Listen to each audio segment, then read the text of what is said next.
Okay, never mind. We're live! Hello and welcome to a Burkamp Wonderland Transfer Deadline Day Part Special 7. Is it? Fuck that one up. So, it's done and dusted, and the worst that we feared has become an eventuality. I'm pleased to say that I'm joined by Goonerholic. Hiya. I'm joined by Geoff Arsenal. Good evening. I'm joined by Kate. Good evening. I'm joined by Mark King. Watch your cock. And finally, the Rev himself, Mr. Raj Patel. I also have Kris and Danny with me, the constant of today's shows. Can I go home yet? No, you can't. We've still got another half an hour, 45 minutes, and then we can go off and get back to our lives and cry. So then, Geoff, I guess the person that everybody wants to talk to or find out what's gone on is you. So, mate, there's going to be a lot of angry people out there tonight. There is already. I've been battling away on Twitter for the last, I don't know, an hour or so, and I bet you're smoking well anyway.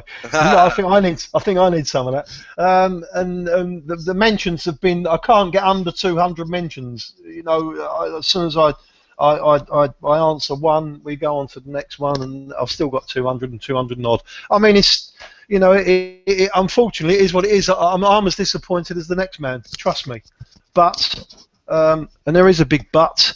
It's if you look across Europe and the players that have been purchased and sold, there's not that many big names that's been purchased, and the ones that, you know, the couple that have maybe gone to City and Chelsea, and like I said before, you know, if we're going to get into a bidding war with teams like Chelsea, City, and Man United, you're going to put yourself in grave danger.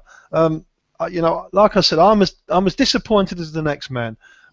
But at the end of the day, there has got to be some perspective, and I have absolutely no doubt that Wenger and the staff, they was trying to purchase the right players, but you know, he won't compromise. He's told us that many times before, and if he thinks that he's not getting the right deal for the right player, he won't do it. And you know, that's where we're at. It's as simple as that. And at the same time, I don't see why there's all this absolute meltdown on Twitter that we see, because we've got a very, very good squad anyway. We're in the calendar year of 2015, we accumulated the most points. We have strengthened with regards to a goalkeeper with Petr Cech. Now let's hope we can continue. Although we've had a bit of a bad start to the season, when I say a bad start, it's not been the most satisfactory start. But at the same time, other teams around us have dropped points as well. There's a long way to go, and you know, hopefully we can push on with the squad we've got and have a right go at trying to wrestle the championship away from Chelsea. So what would you say to the people, Geoff, that are asking why there couldn't be a replacement for Mikel Arteta, or was there anybody in this market that was better than Mikel Arteta that could have not only challenged Coquelin for his spot, but been decent backup? Because from what I've seen so far, I think that's probably people's main gripe, that if anything happens to Coquelin, then we're screwed. Well, you got to remember that Arsene Wenger's the manager. He watches the players in training every single day. If he thinks that there isn't players out there that are available, I mean, we can all say, oh, well, yeah, we should buy this one and we should buy that one. You know, maybe those players, one, are not available. Two, they don't want to join Arsenal. Three, the clubs might not want to sell those type of players. You know, we've got to look at everything. You know, like I said, I want to sign all the best players as well. And to people that think that Arsene Wenger doesn't want to sign the best players, it's just unbelievable. You'd think he's sitting home in the afternoon with a packet of gulwar and half a dozen croissants on his lap. You know, that's not what's going on. You know, no doubt he's been out there. He's been trying to get the right players, and sometimes you just can't get them. Look at it all across the market. I'm sure Man United didn't want to pay at nearly 80 million euros for a 19-year-old who's played like 50 games in League One. You know, there's a shortage of players. I understand your sentiment with regard to Arteta and Flamini, but let's not, you know, we think they're maybe going to be first choice if Coquelin does break down or he gets banned or whatever. I understand that, but let's not forget we have got other players that can fill in that area. So, Mark, we'll go to you next. Of course, we talked this morning. I think there was the overall feeling that there did need to be business done today. The fans were crying out for it. What's, first of all, your thoughts on what Geoff's had to say just then? And again, have we missed a massive, massive trick in not signing anybody? The one major stat I can come out with is that we are in the top 5 leagues of Europe. We are the only team not to sign an outfield player. That's not good enough, is it? Well, so it's a bit of a stunning stat, to be perfectly honest. Yeah, I mean, it says a lot, doesn't it? When you look at when Sky kept showing their league table of players bought, and we were rooted to the bottom with 1, you know, and the nearest were like 5. I mean, Geoff, yeah, God bless Geoff. He's ticked off about 27 of my excuses that I was waiting for, so he's done quite well in that little stint there. Quite impressed. In terms of one of the things I wanted to take him up on was what he said right at the start. Was big names. I was going to ask Geoff. Geoff, did you enjoy watching Gabriel the other day and against Liverpool second half? How did you think he did?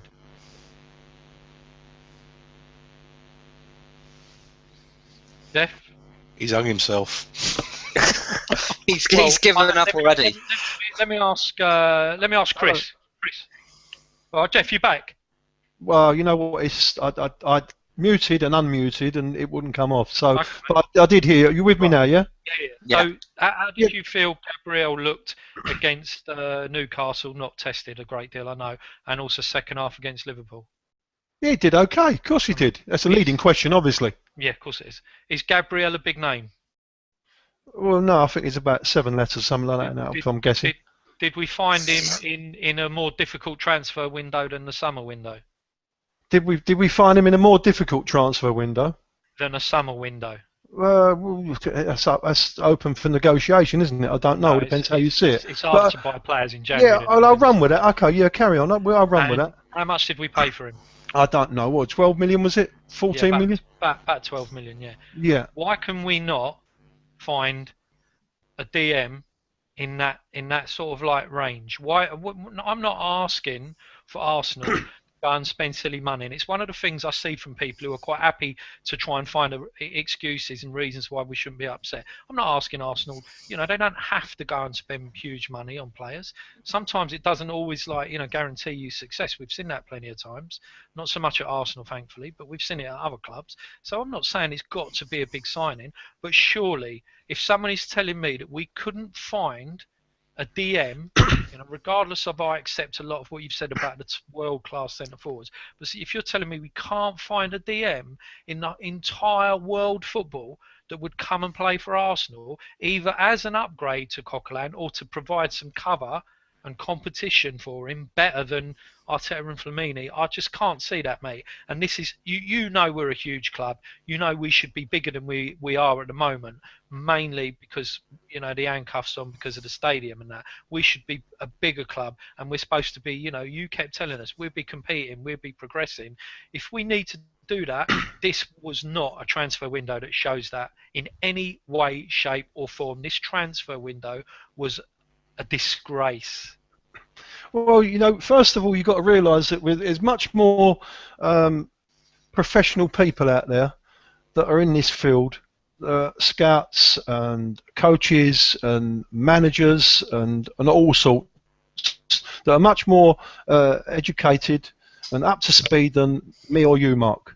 And if those people that are paid fantastic amounts of money, no doubt, can't seem to find, and I'm not talking about just Arsenal, I'm talking about across world football, all right? If those people can't seem to put their hands on them, there was only 1 or 2 that went, really. You're talking about Schneiderlin, who, to be honest with you, is a toss-up whether he's an upgrade on Coquelin, right? And you had maybe Vidal. There's another one that's a bit of a toss-up. You know, of course, you know, maybe he's a little bit better than Coquelin, but what you got to remember is, right, you still don't know for sure, and you don't know whether Vidal wanted to come to us. You don't know what the money was going to be involved. You know, do you pay? How much did he go in the end for? 30 million, was it? 28, I think. 28 million pound. You know, is it worth paying 28 million pound for an Arturo Vidal when you've got Francis Coquelin, who just come into the side? In my opinion, I think he's been different class for us. I think he's been really, really good. Right. So what do you do then? You know, it'll sit. Let's have a look at the conversation. Yes, Arturo, we want to buy you. We don't mind paying you 25 or 30 million pound, whatever it costs. He'll say, okay, Mr. Wenger, lovely. Do you think, well, am I going to be in the first team every single week? Wenger is going to say to him, I'm sorry, mate, this is not what we do. We don't play like that. I can't guarantee you a first team place. He did this with Gustavo 2 years ago. We was heavy on Gustavo. Gustavo had the conversation with Wenger, and Wenger couldn't assure him of a first team place. He went off and signed for Wolfsburg or one of them other teams. It's not guaranteed. Nothing is guaranteed. And if Wenger can't guarantee you a first team place and some other team can, you've got your options. What do you do? So we haven't failed in the transfer window, Geoff? No, I'm not saying we haven't failed in the transfer window. What I'm saying to you is that, of course, we would like to add and strengthen the squad. But we're not, are we? No, but do you think that Wenger hasn't tried? Do you what do you think? What do you think? I've got no idea, Geoff. What is the solution then? Jeff, what do you think it is then? At the beginning of the summer, every single member of this podcast, as well as a million Arsenal fans, all the media, pretty much identified the areas that we needed to strengthen to move on to the next level. And yet the one man who is in charge of making that final decision hasn't done any of that stuff. And it doesn't wash with me that players aren't available. As Mark said, you know, no one's expecting £100 million player to come to us, so we've got our limitations. We've only got 60 million to spend at most years, but we're not giving ourselves a chance to be able to compete for the Premier League title. Okay, so what do you think is the situation then? Tell me, pinpoint the problem to me. Well, it's the manager, as far as I'm concerned. Well, I don't think he's competent enough. I don't think he's able now to actually take this team forward because he cannot make these decisions. I've got no idea what the real truth is, and nor do you, Geoff. But no, of course not. Seemingly every year, it's happening every year. Yeah, we've bought a couple of worldies, and to be quite honest, I actually believe that we thought we would buy a worldie every year, but we're not, are we? So he's competent in buying 2 worldies, but he's not competent at buying the 3rd worldie. No, you know, you're either an idiot or you're not. I'm asking a simple question. I mean, it's a simple question that Arsenal fans are asking for. It's a simple question I'm asking as well, Raj. We're not doing it. It's every year, Geoff. It's every year. We identify areas, and it's not happening. There has to be a reason. Okay. Tell me the players that you'd like him to purchase for you with regards to this season right now that have moved. Absolutely no idea. I don't get paid £8 million a year. But that's what. Then we all know a man, don't we? That's what I'm saying. Of course, it's his job, Raj, right? So but he's not doing everyone else comments, right, on what he should be doing, right, and they make it sound as if he doesn't try. I mean, anybody must be absolutely stone raving bonkers to think he sits at home and he doesn't want to improve Arsenal Football Club. Why isn't he? Well, I don't know. But I would suggest there is a reason for that. Well, I don't know. We don't know. What is the reason? Give me the reason. Give me even if you're speculating. In my opinion, yes, in your opinion, go on. In my opinion, he's looked at the players that are available, and they don't improve our team, or 2, they're too expensive for what he believes they're worth. Why can't we be more aggressive in the transfer market? Do we need to go for players that are available? Why can't we just? How do you know he's not being aggressive? I mean, he spent £42 million on Mesut Ozil. How aggressive do you want him to be, Raj? He was available, but he was available, wasn't he, Geoff? It doesn't matter. Was he available? Well, I assume so. Well, we bought him for £42 million. That's aggressive. I'm talking about turning players' heads, doing it slightly less classy, like we've been doing for the last few years.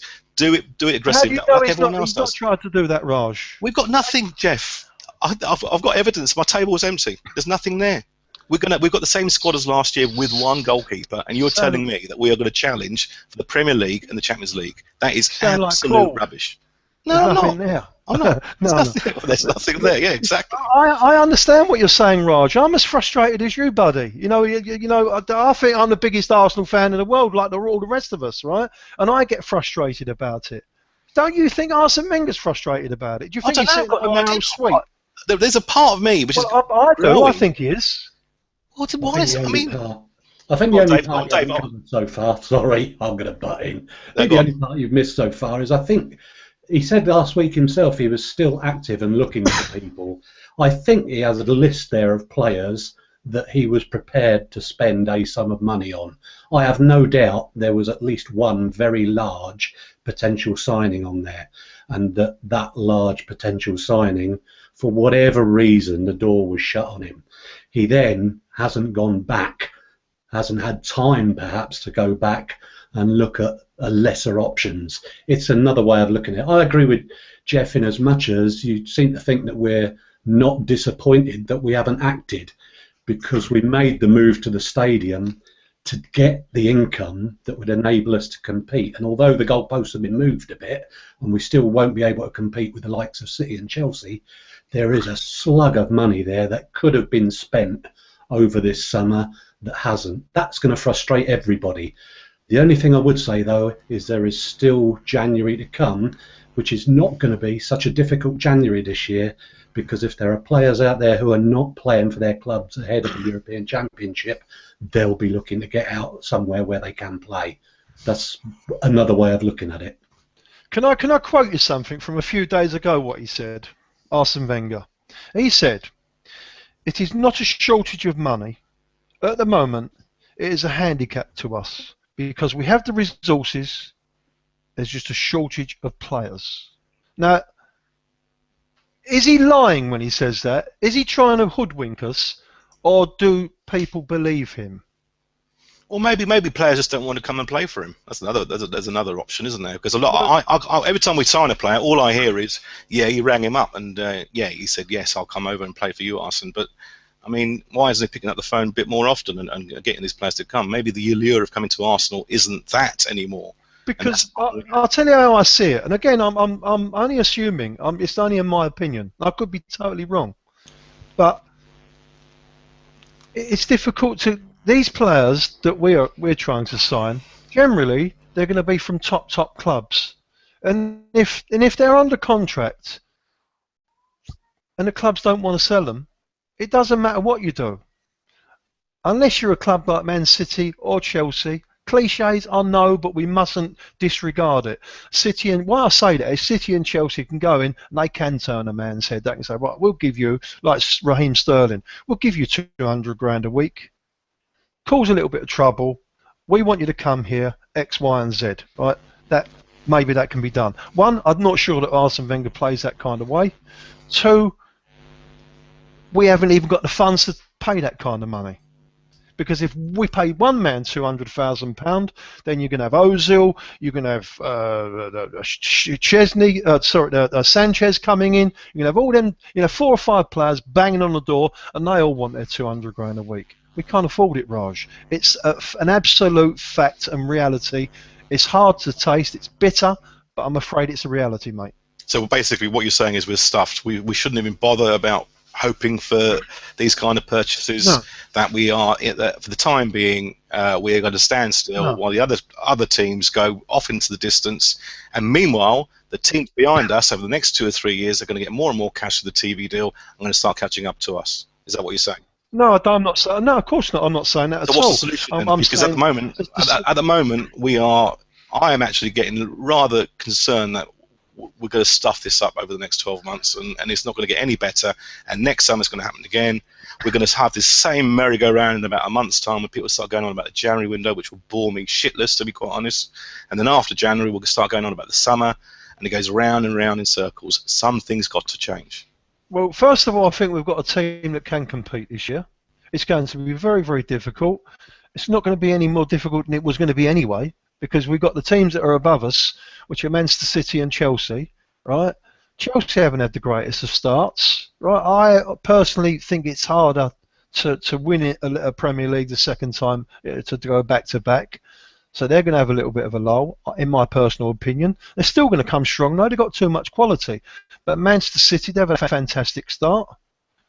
They're going to be difficult to overcome. I think he's been a great Sterling, and he's given them a little bit of a different dimension.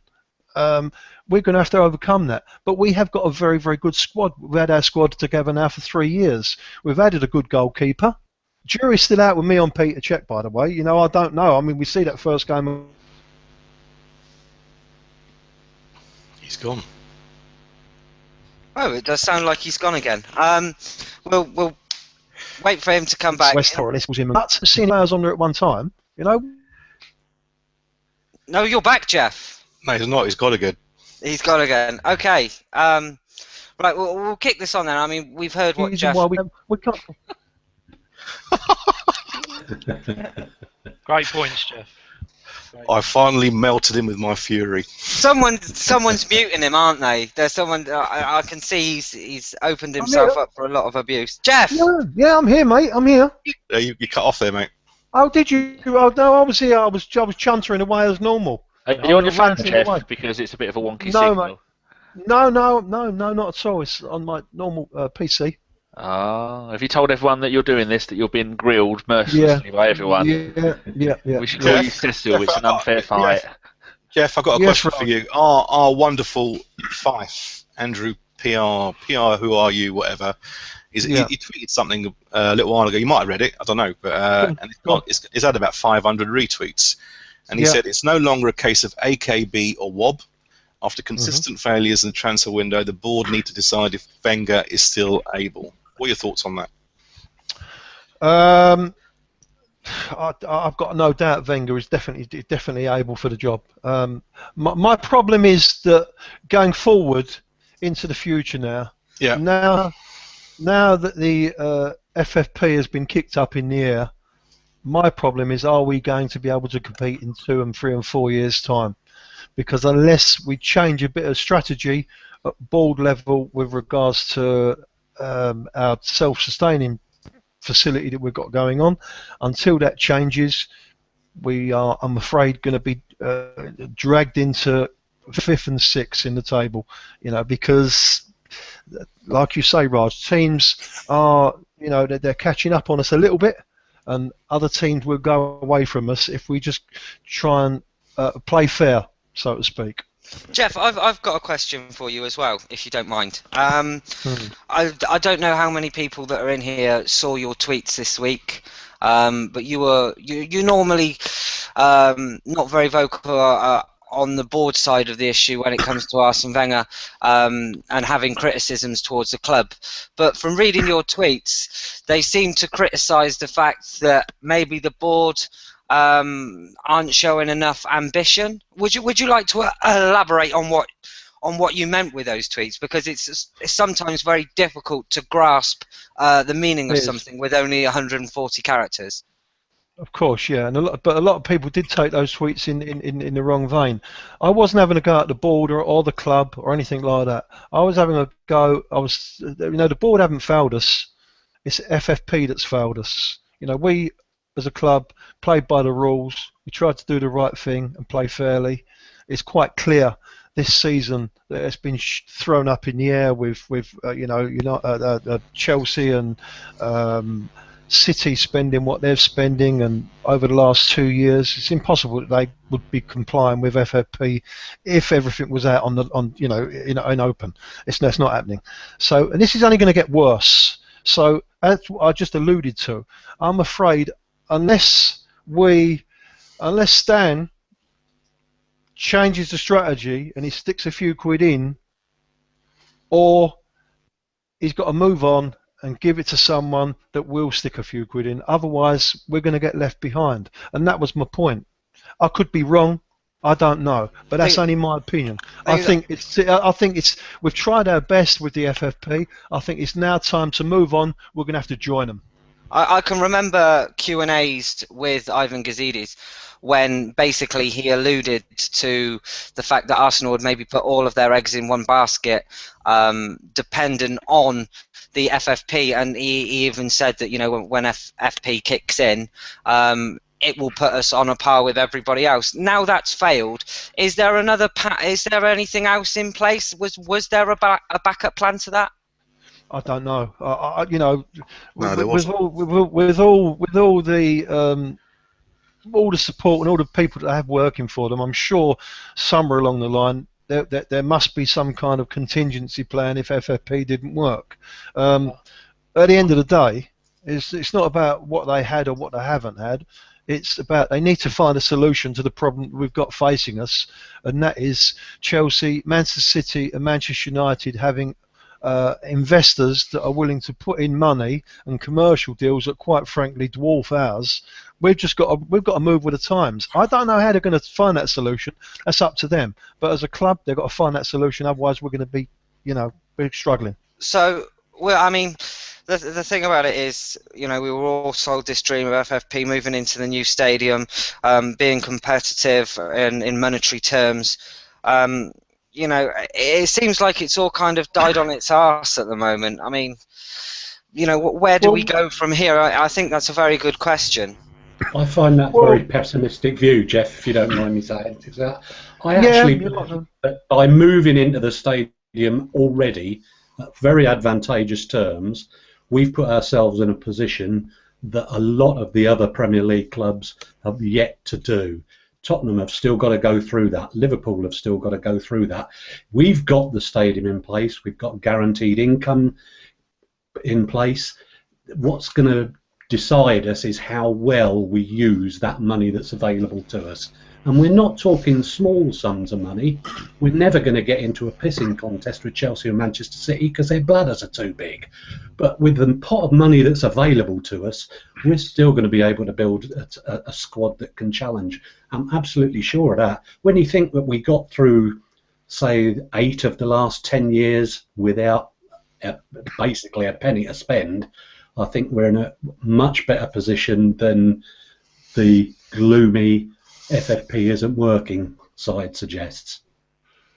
I get that. I do get that, and I understand what you're saying, and I hope you're right. But I just fear that, you know, our commercial revenue that we take is maybe just over £300 million, and obviously that's maybe growing yearly. I understand that, but you know, we'll put our 70 or 80 million pounds or 100 million pounds into transfers every season or 18 months or something. But they'll put 250 and 300 million pound in. That's where the problem lies. Geoff, a lot of our supporters are very proud of the fact that, you know, they say that we are a classy club, that we've done all the spending of the money in the classiest way possible. We've defied FFP. Now, where do you get to the point where you say, like Gary Neville hinted at, now's the time to go? As we are never going to be able to compete with the likes of Chelsea and Man City. So where does it get to the point we start throwing silly money about? We pay the players what they want to earn every week. We don't have wage caps and go, oh, we can't sign him because he's going to cost us too much a week. When does it get to that point that we turn into one of those clubs? Or do we stay like we are? Because personally, I think if that's the latter, I can't honestly see us ever challenge for the title in the next 10 years. Well, we are talking about the Premier League and the Champions League. And to compete in the Premier League and the Champions League, we are competing with the likes of Manchester. You know, I haven't got to name them, you know them, all the top teams. Yeah. Their revenue streams are a lot more than ours, okay? And we're working on a par at the moment. You know, we're 7th or 8th out of all them clubs, and they seem to be getting a little bit further than the Champions League, and they seem to be getting a little bit higher in the Premier League than us. There's no secret. Right, the only way we can do it, I personally think we can't do it on our revenue streams. So, and if we max all our revenue streams out, the only way you're going to get these revenue streams to go up is if you be successful. You need to win.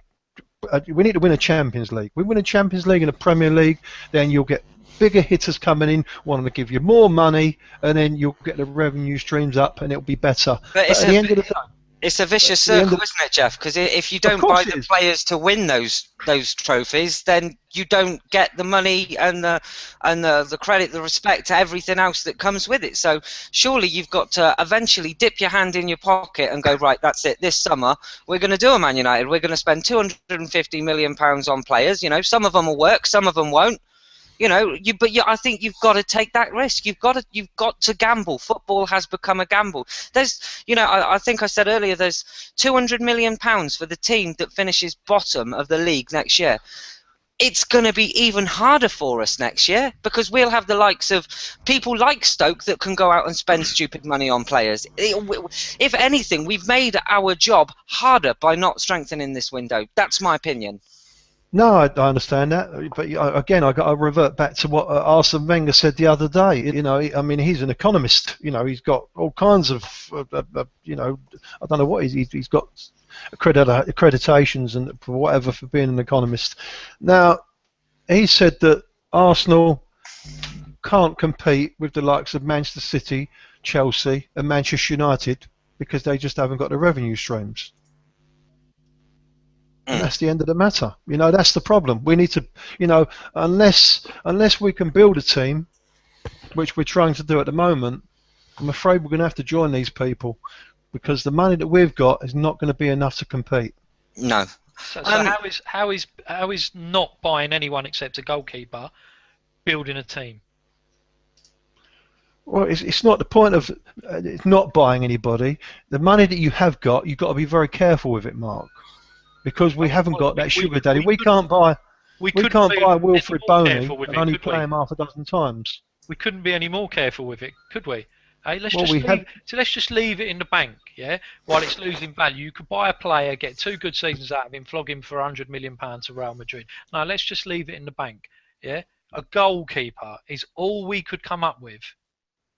Well, yeah, and all, I mean, I listen to you, Geoff, and I tell you what, mate, we might as well go home because Stan Kroenke is not going to put any money into this club other than what he has paid for them shares. He will not put his hand in his pocket and invest money of his, yeah, to buy players. Yeah, so if that's the only way we can compete, we are well and truly fucked. Well, we'll win a cup and stuff like that, but you know, to really compete, brilliant. Yeah, no, so I thought with the Arsenal, I thought we could aim a bit higher than that. Mark, I'm shooting from a similar level as you. I want to win these trophies, mate. You know, it's not giving me, you know, it's hurting me, right? Having to give this opinion. This is only what I think is going to happen.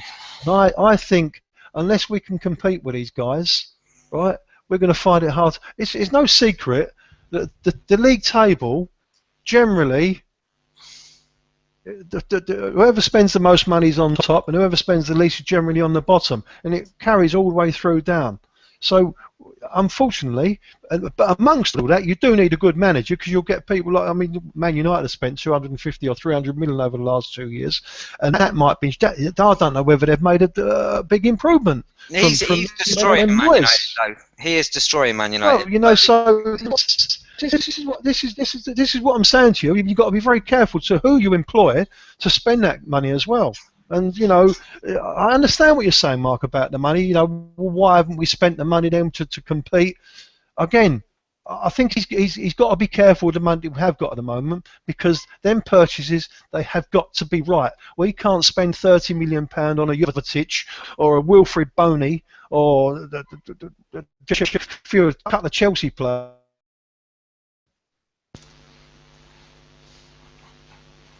Well, no one's asking us to.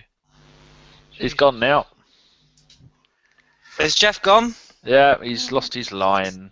Oh.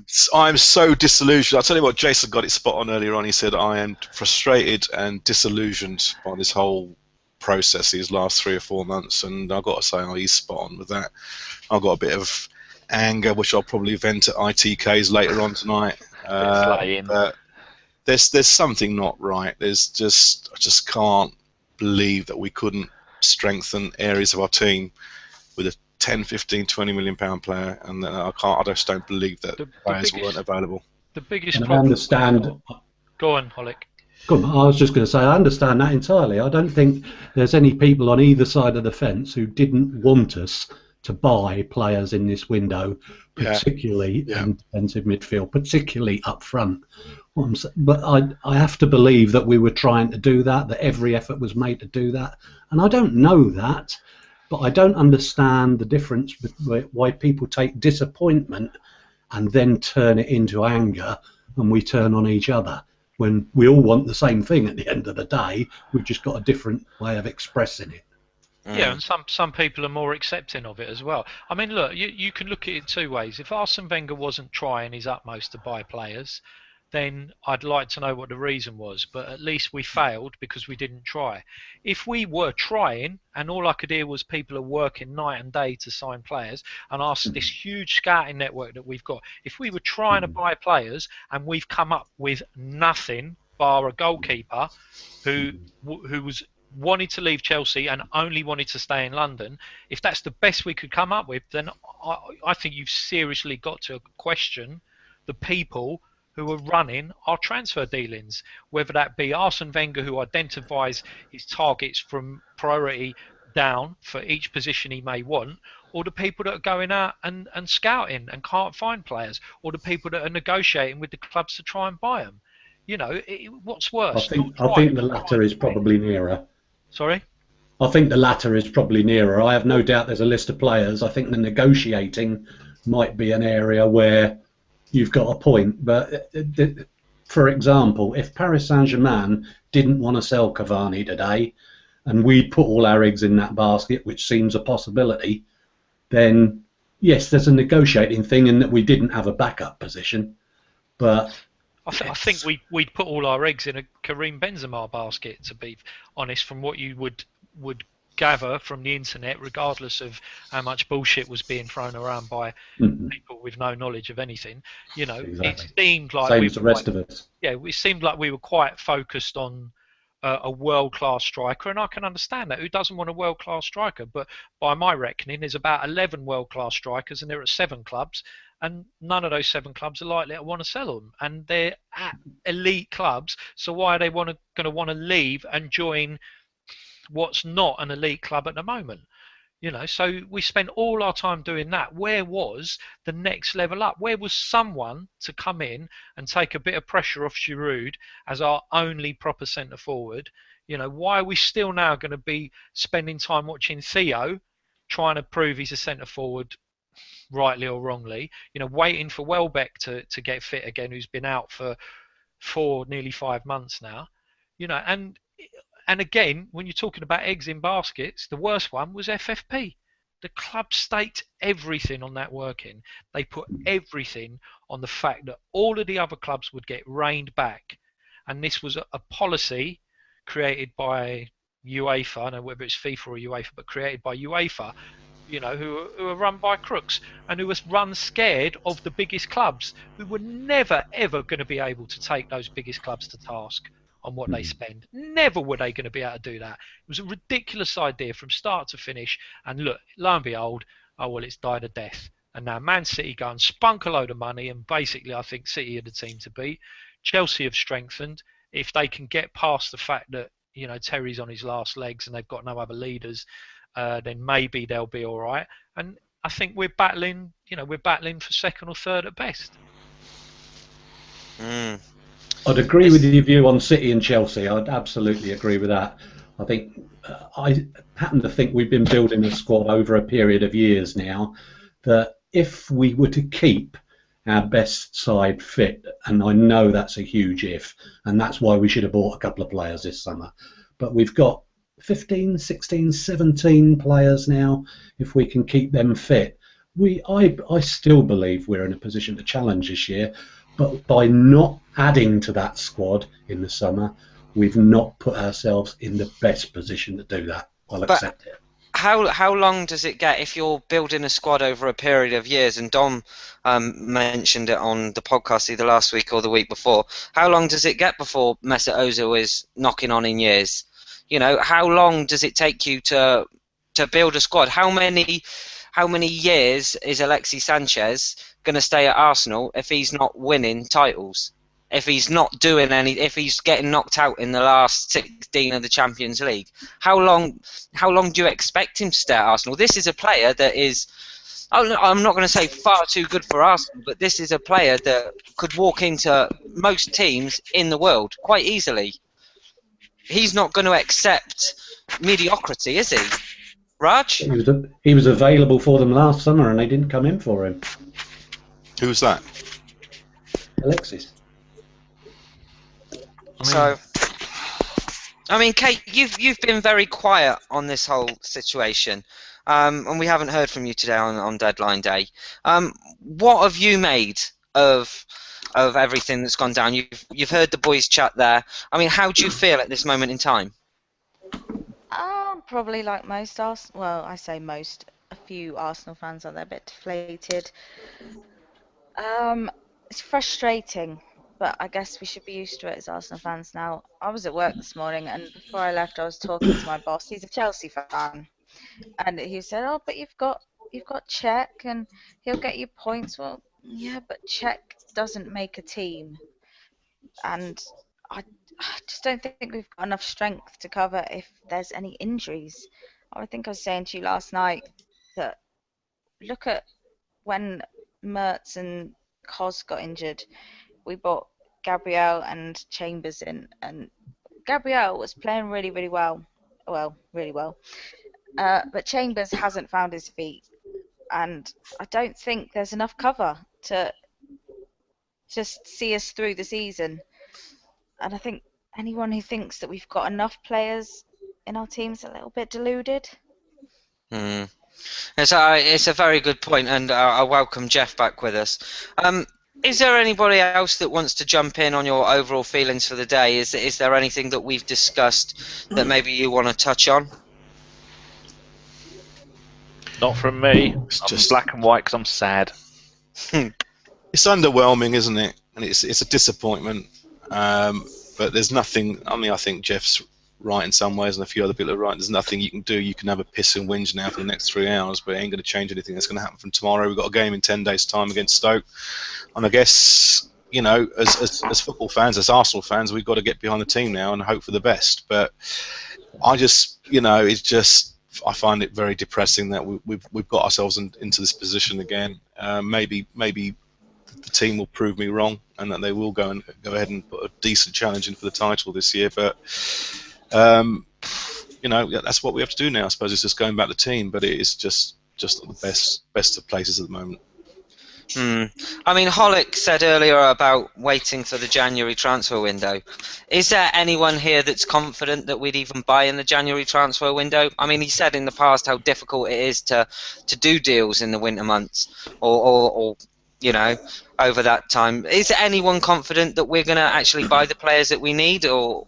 Well, I think if I could just say, going back to what Holic said, he said, you know, players that aren't playing will be looking to move to clubs so that they can play in advance of the Euros. I mean, that's fair enough, but then they've got to be the standard of player that is going to walk into the Arsenal first team. Now, they don't grow on trees, so, you know, that's going to have to be someone. So say maybe Benitez goes with a different system and Benzema's not playing at Madrid. Who knows, maybe January might be the time to say to Benzema, well, look, you know, you come and play in our team, and pay the big money for him. But other than that, I think January is always a tough time, and particularly before a tournament, I think it's even harder. Have you seen that Geoff is back? Yeah, I'm here. Can you hear me? Yeah. Okay, well done. I welcomed him back, Danny. Hey? I welcomed him back. It's impossible to tell. Don't shoot me. Don't ever go at me. I'm not Geoff. It's impossible to talk about January now anyway, because so much can happen. I mean, we could take 2 or 3 injuries. United or Chelsea could take 2 or 3 injuries. That changes your whole philosophy. Equally, we could be top of the league by Christmas and everyone's quiet again. It's really hard to speculate on what's to come. All that we can do is look at the here and now, and like Holic said, the bit I don't really understand about certain sort of sections of the fan base is the split is why the anger at each other when it's really nothing that we can control. We just have to trust that things are being done, and that we didn't get players over the line. That's all well and good, but people sitting there saying, "Oh, I would have gone for this player, I would have gone for that player. This player's world class, that player's world class." I mean, it's all relative. It depends what you class as world class. People saying about Kondogbia, well, he's gone to Inter Milan, who are not even in Europe this season, and that's apparently a world class player, is it? I'm not sure it is. I mean, I think we should concentrate on the players that we have got. We've got a really, really good squad. I don't see the. Of course, you all need to improve your squad, right? That's fair enough. But I think Arsene Wenger can build a team with what we've got, okay? And along the line, he will add players when they become available. I don't think I don't think he deliberately just doesn't buy players. There's always got to be a reason behind it. That's my opinion. And I honestly do think we've got enough to trouble Chelsea and Manchester City this year. I really do. And you never know. We might go full blast and win it. I think the thing is, Geoff, when we saw all of these youngsters being loaned out and whatnot, we thought, oh, okay, there's the backup. It looks like we might actually do some business. But I personally think that we've let go some youngsters this summer on loan that, could have been around the squad. Isaac Hayden, would he not have had a shout? He's a youngster, isn't he? It's very difficult to tell, But again, if he keeps hold of Isaac Hayden and you put him in for 3 or 4 games and he has a mare, 1, you kill the kid, his confidence has gone. 2, he turns it round on himself, Wenger, because everyone's still going to be quoting him anyway. So he's got to juggle it, right. He's got enough. We're 2 players that we all know about and we think we're short at. We think, as supporters, we think we're short at. And I'm sure Wenger does as well. He's not stupid. We're not stupid either. Well, it's a centre forward and a central midfield player. The centre forward, there's not. I haven't seen any top centre forwards move. There's just a shortage of them. So, and as if we've missed, 3 or 4 of them on the way through. They're just not. I haven't seen any move.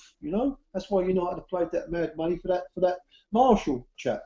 Well, a centre midfield player, I understand, but there's a few more of those about. But if they're not available, Matt, what can we do? No, it's very difficult. We've got players that can cover in that area. Even if you people hating on Flamini and Arteta, we might not even need them. Because you've got Ramsey, you've got Jack Wilshere coming back. We've got plenty of players in there that can do a job. They're seasoned international footballers. There's no reason that they can't play. What it is the... I'll tell you what it is, Matt. Everyone's so crazy on just buying players, right? Just for the sake of buying players. That's bollocks. That's bollocks, Geoff. But when you've got people on Twitter selling dreams, Geoff, it's natural that the fans' hopes are going to get up. Well, why listen to them, Matt? But it's not your fault. Say 60-70% of our fan base have been adamant that we're going to be signing Karim Benzema over the summer, and we've sat here on the last day and we've signed no one. I think that's where the frustration comes from. If Arsenal, Sim put it earlier in the podcast, if Arsenal were winning games, if we'd won every single game so far this season and we were playing well, the fact that we haven't signed anyone, I think it would go under the radar. I think people will be pissed off, but not to the state it has now. Karim Benzema, right? If you first of all, you get a rumour will come out. Arsenal want to sign Karim Benzema. Yes, they might want to sign Karim Benzema, but it doesn't mean that they're going to capture Karim Benzema because Real Madrid, first of all, they're going to have to want to sell him. If he isn't for sale and Benzema's happy at Real Madrid, what can you do? And if you nothing. I'm not arguing that fact. No, am I? I'm just saying. If you believe what you want to believe, people put stuff out there. There's a whole host of new ITKs that have come onto the market this season. You believe what you want to believe. It's as simple as that. You don't have to take any notice of them. But to get caught up in the hysteria, why bother? No, I do get your point, and I will say, Geoff, I respect you. You are a very, very loyal man indeed, because I'm not sure I would be able to sit there and take the stick that you have and bat it away as well as you have. Is there anybody else, we're getting to the time now, but is there anybody else that wants to say anything or has an opinion or talk about something that, yeah, like I said, we haven't talked about? One person sent me a tweet saying that, could you please remind everybody that our owners are worth £18 billion. So by saying that there's no money, that kind of Jamie Pierre said that, and so I think. But I don't think the issue ever was the money, Danny. I don't think it was more money, and they're just not doing anything with it. I mean, the amount of players that have gone. If any of us were Arsenal manager, we could have easily got more than one player, and just hope to God that we don't have the injuries like we did last season. Because if we do, we're fucked. We haven't got backup in so many positions, other than maybe the 5 youth players that we brought through. But and you know what? I remember sitting here pretty much this time last year on the Transfer Deadline Day podcast with some of you boys, and we said exactly the same thing last season. Yeah, and I think, you know, defensively as well. I think we were all quoting Geoff because we didn't sign a defender, and you know, it turned out all right in the end, but it's still a gamble. Only by a hair's breadth. We're falling apart in the league towards the end of the season. Went back on one. Can I ask a question? Do you think we've improved? Yes, because of the goalkeeper. Yeah. Yes, we have. Well, we've improved. So, you know, it's got to be a positive, isn't it? Who's to say they can't all gel together? Have we improved more than Manchester City and Chelsea? Are we ever going to improve more than Manchester City and Chelsea? But having said that, Mark, in that case, you might as well pack up and go home. No. Having said that, Mark, you know, we don't know whether they've improved, do we? We're not at that point yet. 12 from 12 tells me City have improved. Yeah, well, it's all speculation. We don't. But you can't sign De Bruyne and Sterling and not improve. Yeah, but you don't. No, but you don't win the league on September the 1st, though, Mark. You do get teams that have a good start. But 12 points take you a long way towards it. Yeah, well, how many? What are we 5 behind? By that logic, then, are Chelsea out the title race? Yeah, that's a very good point, Chris. It's the counterbalance to saying as well City are doing. Well, we're 5 points behind. Yeah, is it 5 points or is it more than that? I can't remember. Yeah, we got 7, haven't we? 5 points behind. Well, you know, that's nothing compared in the grand scheme of things. And what I'm saying to you is, it's all right, Manchester City signing these players. We don't know yet, do we, whether they are going to be able to fit in and they are going to gel. They've had a great start, granted. But let's see what happens. You never know. I was going to say, Sterling looked pretty good to me when I watched City the other day. Yeah, exactly. And you know, on my Twitter feed, it was a mug when they signed him. Wow. So, if there was going to be a question of the situation we're in currently with the transfers and that, I mean, yeah, you can have an opinion on the transfers. The question I would put more to us then is, why are we playing some of the players we've already got that have potential to be world class in the wrong positions? That would be more a level question that I would ask him and say, well, look, you know, you've got arguably one of the best central midfield engines in the country in Aaron Ramsey. You know, whatever you're telling him, he's not listening, because he will not play down the right hand side.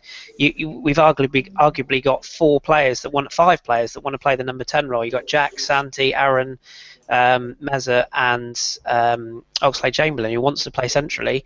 So you've got all these players that play central. That would be the argument, and I would say it's more the tactical element that I would question over his seemingly not being able to be active in the transfer market. If the players aren't out there that he feels genuinely will benefit this side, I mean, I don't know many that of all the transfers that's been done, what's £862,750,000 worth of business, I could probably count on one hand the amount of players I genuinely take at Arsenal now. Genuinely. I possibly agree.